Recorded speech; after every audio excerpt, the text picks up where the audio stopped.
Quand on prend un peu du recul sur ce qui se passe à Grenoble BNP, on se rend compte que l'environnement étudiant il est quand même exceptionnel en vrai par rapport à ce qu'on a dans d'autres villes. Une fois qu'on se rend compte de ça et qu'on est dans les assos et qu'on fait quelque chose qui nous plaît, franchement, c'est hyper cool.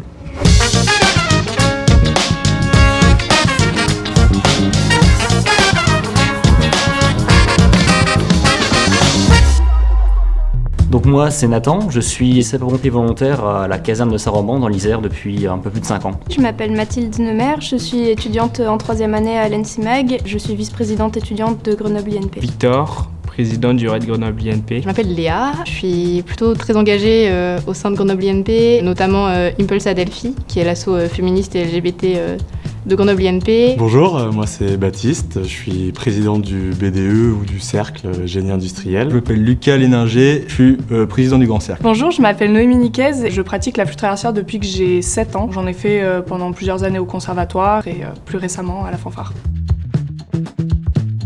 Le RAID, c'est une association qui organise un événement sportif, un RAID, donc qui est un ensemble d'activités extérieures. Donc ça va du VTT au trail, à la course d'orientation. La fanfarnac, c'est la fanfare des étudiants de Grenoble INP et de l'UGA. Et le but, c'est vraiment de jouer dans des événements étudiants. C'est juste pour partager un bon moment de musique tous ensemble. Alors le Grand Cercle, c'est le B2 de Grenoble INP UGA. Il y a l'aspect purement événementiel, où on organise des événements festifs, mais pas que. Pour ce qui est de l'événementiel qui sort un peu du cadre festif, on organise des conférences, on organise une bourse au ski pour les étudiants, des dons solidaires, des dons du sang, voilà, plein de choses. Et le deuxième aspect, c'est l'image d'un B2 qui représente ses étudiants auprès de l'administration de son école. On représente les étudiants à l'échelle de Grenoble INP. Le rôle du BDE, c'est déjà d'encadrer la vie étudiante dans l'école. Donc ça passe par la vie au sein de l'école, la vie extrascolaire, on va dire, donc toutes les activités autour de l'école. Et autour de ces activités, poser le meilleur cadre possible pour que tout le monde trouve sa place et que tout le monde s'épanouisse à l'école. L'asso, elle a plusieurs volets. Il y a un gros volet qui est la prévention. Donc on effectue par exemple les conférences consentement en début d'année auprès de tous les premières années de toutes les écoles. Et donc cette conférence, elle permet de mettre un peu une base sur quels comportements sont OK et quels comportements sont pas OK.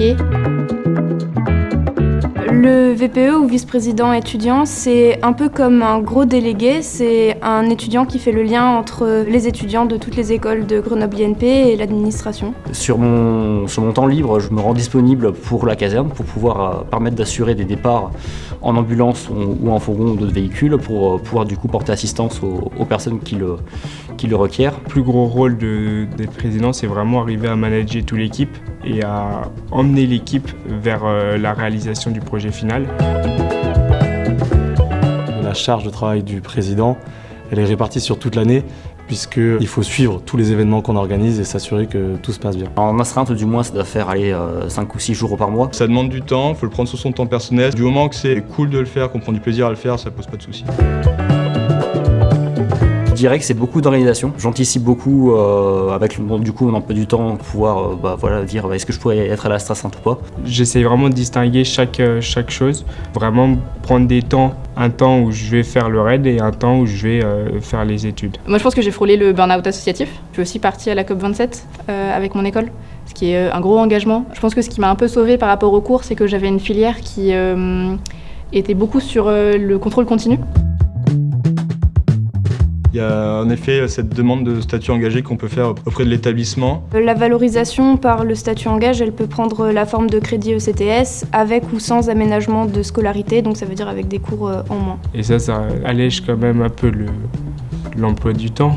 Ça aide, on peut ne pas aller en cours, mais c'est quand même beaucoup de travail, l'engagement étudiant, parce que c'est un dossier pour pouvoir l'avoir, c'est un dossier à la fin à rédiger et un oral à préparer.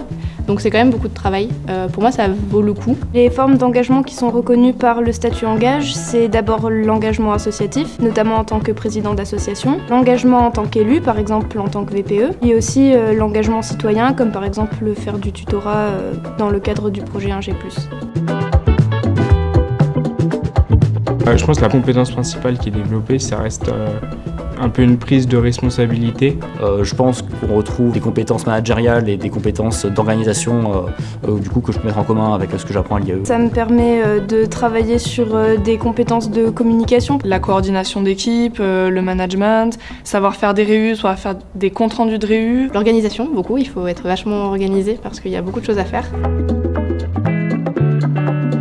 finalement l'école d'ingé ça passe très très vite. Donc si on hésite mais que c'est par passion qu'on le fait et qu'on pense qu'on peut réussir à concilier les cours, qu'on peut réussir à gagner du temps pour faire ça, faut y aller. C'est du temps qui est utile et que c'est du temps investi qu'il ne faut pas négliger, ça prend beaucoup de temps. Mais c'est aussi assez valorisant d'agir en accord avec ses valeurs et de voir des petites évolutions. Moi, j'estime que la vie étudiante, ça fait partie entière de la formation. Qu'importe à quel niveau et dans quelle association on s'engage, je pense qu'on a tous beaucoup à apprendre. Et socialement parlant, on se forme une famille. Là, je parle pour le BDE, mais c'est un des meilleurs moyens, selon moi, d'avoir une vie sociale épanouie en école que de s'engager en manière étudiante.